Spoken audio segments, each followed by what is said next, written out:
right, guys. I'm joined by former Bellator Lightweight champion, Will Brooks. Will, thanks for joining us, man. How you doing? I'm good, man. How are you? Thanks for having me on, man.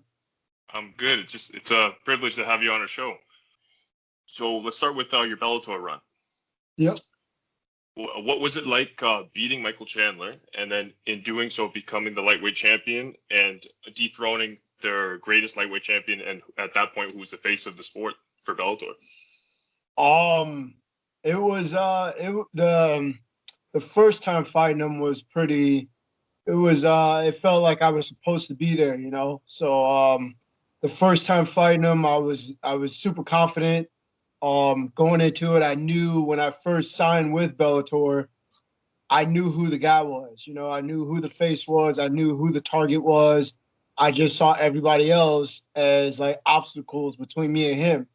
So when I signed with Bellator, I had already had it in my mind. All right, well, I'm in a tournament.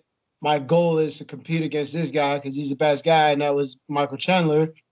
Right. So I started studying him before I even had my first fight in the first tournament that I was in Bellator. So he was always on my mind, and sometimes that could be a negative, but in that at that point, I was so focused and locked in. It was a positive for me. I was still able to compete at a high level against the guys that I had to focus on my way to getting to him. So when I fought him the first time, I was like, yeah, all right, let's go. I'm supposed to be here. So it just felt like another day at the office. So were you happy with Chandler and not Eddie? Because Eddie was the champ at that point, but he kind of like left and went to the UFC. So were you happy that Chandler was the one you were fighting for the belt? Yeah, I wouldn't say that I was happy. I just didn't really care, you know, because it was Mm. like I have no control over what happens with Eddie. And at that time, I kind of was like everybody else who was like kind of uncertain, unsure on what he was going to do. And, you know, in the sport of MMA, when you're a competitor, you know people. So you start hearing things through the grapevine and you start understanding that, yeah, there's a good chance that Eddie won't be here. So there's Right. no reason for me to put a lot of energy into that. So the second time around fighting Chandler, I was in a camp where I was just focused on fighting Chandler, and like I could have been like, all right, well, I'm gonna just get in shape because I might fight either one of them, but I was like, nah. Like again, hearing things through the grapevine, I knew I had a really good feeling that Chandler was gonna be around. So I was just like, all right, well, or I mean, that Eddie wasn't gonna be around. So I just started preparing to fight Chandler the second time around. Right. And I think what really surprised a lot of people was that you kind of beat Chandler in his own game. You out wrestled him. You landed the more significant shots, and it was a fairly close fight in the first time. You definitely won, but then you left no doubt about it in the rematch. Yeah. The first fight was tough because I was supposed to fight on that card, and Chandler, I believe he was supposed to fight Eddie that night. I was supposed to fight another guy. I can't remember the guy's name. So I was preparing for a different style type fighter. And, you know, Eddie again pulls out of the fight or whatnot, whatever happened with that. And, you know, like maybe a week and a half, 2 weeks out from the fight, they were like, hey, you want to fight Chandler? And I was like, yeah, I'll fight Chandler. Yeah, man. Because at that time I had just won the tournament. So Right. I had already contractually I was going to fight either Chandler or Eddie. So it was like whatever, man. Like things just got ramped up. So I was like, I'm in shape, I'm ready to go. And I just went out there. The first fight was more just be an athlete because I wasn't focused on fighting him. So I had to just scrap everything else and was just like, hey, just go be an athlete and just kind of be there. And when the opening comes to try to hurt him, look for that opening. So that was kind of the approach for that first one. Gotcha. So after defending the belt three times, you decided to transition from Bellator over to the UFC. What made this decision come about? Um, there was a lot of different things that was going on, you know. I just felt like it was the right time, you know. I was a young kid, I was a young man. I was super ambitious, super like hungry, you know, and in my mind, and it's still in my mind, you can't say that you're the best lightweight in the world if you're not willing to, you know, jump organizations and go and compete against everybody, you know. And that's how my mindset was at that time, and still is, you know. If I could do it again, I'd do the same thing, you know, minus some of the dramatics and politics on the outside, you know, maybe a smoother transition from Bellator. I'll probably change that, but I'd still do the same thing. You know, I felt like, all right, well, I beat Chandler the first time. The first time was split decision. The second time around, I beat him decisively. I finished him in the third. I forget. I believe it was the third round. I finished him on his feet. First guy to finish Michael Chandler. So I was like, and then I went on to defend the title a few times. I was like, oh, I could stay here and continue to make money. And I, at that time, you start thinking, all right, well, landscape wise, there's nobody here that could beat me, so I could keep doing rematches and I could keep doing this and I can make this money and I can do that. But then at that time, I was super ambitious and just really hungry. It was like, yo, I'm gonna go ahead and roll over to the UFC and see what happens. Gotcha. So how do you reflect upon your time in the UFC? Man, I mean, it was tough, man. I won't lie to anybody. It was tough. The first fight was like kind of like it was short notice. Took the fight on 2 weeks or 3 weeks notice. And it just kind of felt, it just, the timing of taking the fight and everything came along felt rushed to start with. And after that, I think starting rushed, I just kept rushing, like I started rush fighting my or Ross Pearson, and then I rushed into the second one, and just like I kept feeling rushed. I kept rushing myself rather than I fought Ross Pearson. Take some time because I really wasn't in shape to get into another training camp, and I had just got married, and new kid, and new house, and I didn't really give myself time to really evolve mentally and emotionally, and really kind of start prioritizing my life with my wife and my life with my daughter and my new house and training and things like that. So I just got rush going to the next one. And I lose the second one and I felt all right about it. I was winning the fight mostly. Then I ended up hurting my rib, an old nagging injury, and just carrying a lot of weight with Oliveira. Yeah, missed weight by a lot. So it just kind of wore on me a little bit. It was just like, man, this is, as I fought Michael Chandler the second time around, I had a pop rib. And throughout the fight, I was having to pop it back. And I was like, all right, yeah. In the Oliveira fight, it popped, and I thought that I could do the same thing. But I think carrying that extra weight that he had just kind of like was really painful. And my body just couldn't function. Like I popped it back a few times and I took him down. I was like, man, this thing isn't going to hold. And it just started putting a lot of pain and almost took some things out of my legs a little bit. But um, overall, just to sum it up, like it just felt rushed. I felt rushed a lot and just kept trying to fix something, and I should have just stepped back and slowed down. So from an outside perspective looking in, I look at the way they matchmake you. They gave you Ross Pearson, an unranked opponent, on like you said, 2 or 3 weeks notice. Then they give you Cowboy Oliveira, who misses weight by 5.5 pounds. And then you look at other Bellator champions come over, like Chandler, who got Hooker, and Eddie, who got Cowboy. They got like a top tier guy, a big name fight. I kind of think they mismanaged your transition. Well, yeah, I can't put that on the UFC. Like they offer what they offer, and we have the opportunity to decline it. And there's a lot of different things. And for me, I've always been a type of guy. I don't put blame or responsibility on anybody else. I take responsibility for myself and making a final decision because as the fighters, we have the final decision on what we do.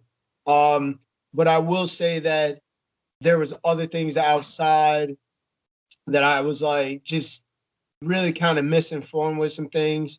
And that again, being young, being ambitious, and being super hyper aggressive, I was just like, all right, well, I'll go where you want me to go, and the person that was guiding me, not a bad person, was just ambitious too, as management, you're trying to do the best you can because you want your fighter to make money so you can make money. So I don't blame them, right? So, but I think there was just a lapse in communication and understanding on what proper moves that should have been made. And, and I give all types of respect to what Eddie was able to do, what Chandler has been able to do. They just played it right. They had the proper people and around them to make the proper decisions. And, they played it, they slow played it and I misstepped. And unfortunately, I didn't come out on the better end of it. Gotcha. So after your time with the UFC, was there ever a offer to go back to Bellator? I feel like you coming back to reclaim the title that is rightfully yours that Chandler kind of had now, that would have been an interesting storyline for a trilogy.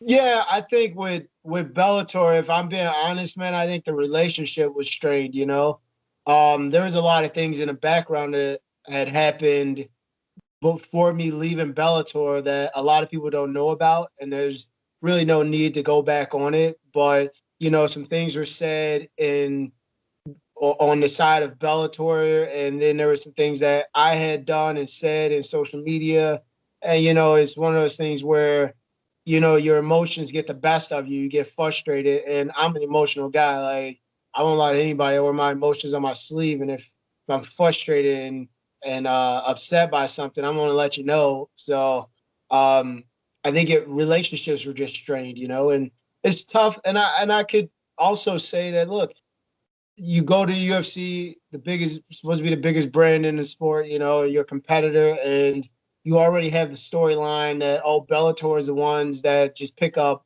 UFC scraps. So I can see them being like, "Yo, he's 1-3 there. Why do we want to take him back?" So there's a lot of different things that you have to take into consideration. So I get it, I understood it, and I just put it to the side and recognized it and just kept moving.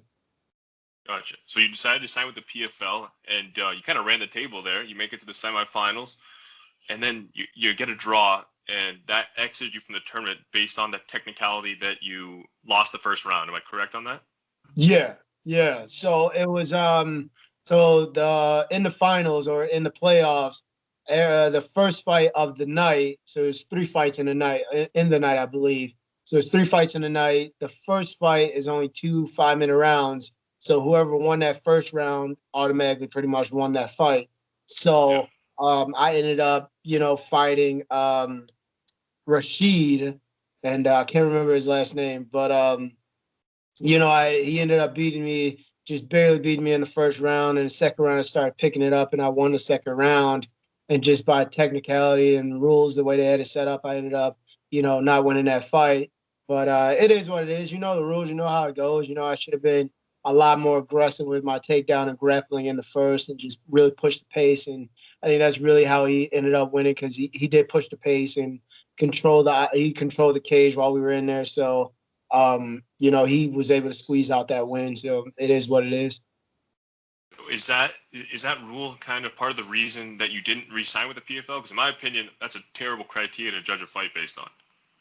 No, man.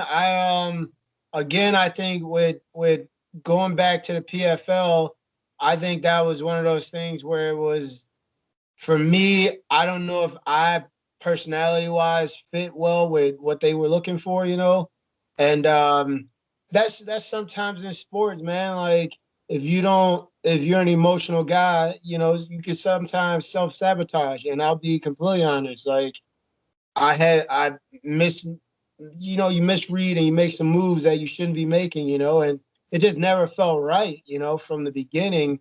It was just like, oh, I just left the UFC. Let me jump right into something right now because it's $1 million tournament or whatever.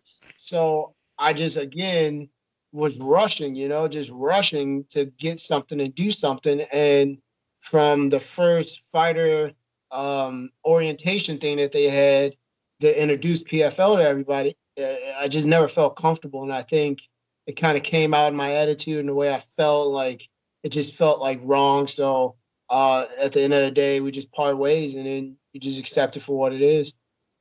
Gotcha. So what's coming next for Ill Will Brooks? What can we look forward to? Man, I mean, I signed early last year, or even maybe even 19, like late 19. I signed with Aries FC, which is a African European organization. They based out of South Africa. Their fights are usually in South Africa or in Europe. I signed with them, and I signed my fight. I signed a fight contract to prepare to fight a guy, and of course, COVID hit, and put a hold on a lot of things. So that's really kind of like slowed me down. And in the beginning, I slowed myself down because I felt like I was again making decisions based off of just emotional rushing to get back and wanting to get back to the UFC and things like that. So I'm just reaching for different things, you know. So I just really wanted to slow down. And once Aries came about, I was like, wow, okay, this feels comfortable. This feels like something. I've got a game plan. I know what I need to do to get to where I want to go. And this is one of those ideal circumstances. Um, and yeah, COVID hit and it just slows things down. And Europe goes on, you know, they're locked down from travel. They have their travel bans, and then South Africa had its travel ban. So they had to postpone. So hopefully they're going to do something this year.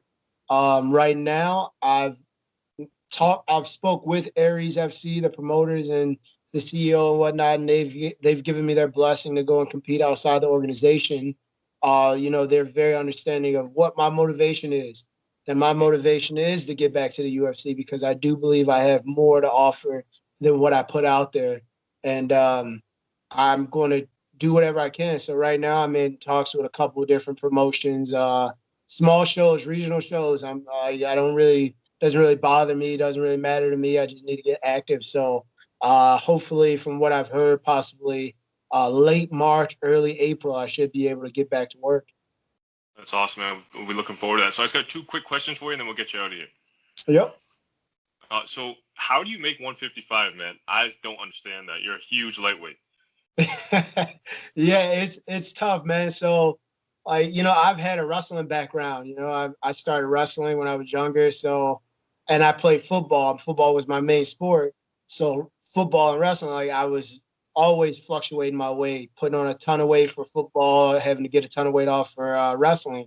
So, I think my body has just gotten used to it over the years. You know, and I think it's just one of those things where now, as a fighter, and I'm a little bit more seasoned, I think again, one, my body knows how to do it, and two, I I push it. I almost have two training camps in one, where you know I have my training camp to get down to 175, and then I have a small window there where I have to let my body get used to being at that weight, and then from there I have my second training camp to get to 155. You know, so um, in which technically I have my second training camp to get to like 165 ish or something like that, you know. So that's kind of an approach that I've always taken, but it's one of those things where your body will do it, and it's tough at times, but again, been doing it for so long, I know how to take care of my body, nutrition wise, hydration, how much stress to put on my body, how hard to put into some workouts, and understanding that some days you don't have to go broke neck in the gym every single day. Sometimes you just got to drill and sweat and burn those calories, you know. So that's something that I've always been able to do. Gotcha. Okay, so our last question is myself and my co-host Brady. We always talk that the UFC Hall of Fame. We think it's kind of it shouldn't be called that. Like the sport is MMA. There's great fighters outside of the organization. Yeah. What are your thoughts on this? Why do you think that people view the UFC, if you're not in the UFC, that you're not quality, and the Hall of Fame is only for the UFC?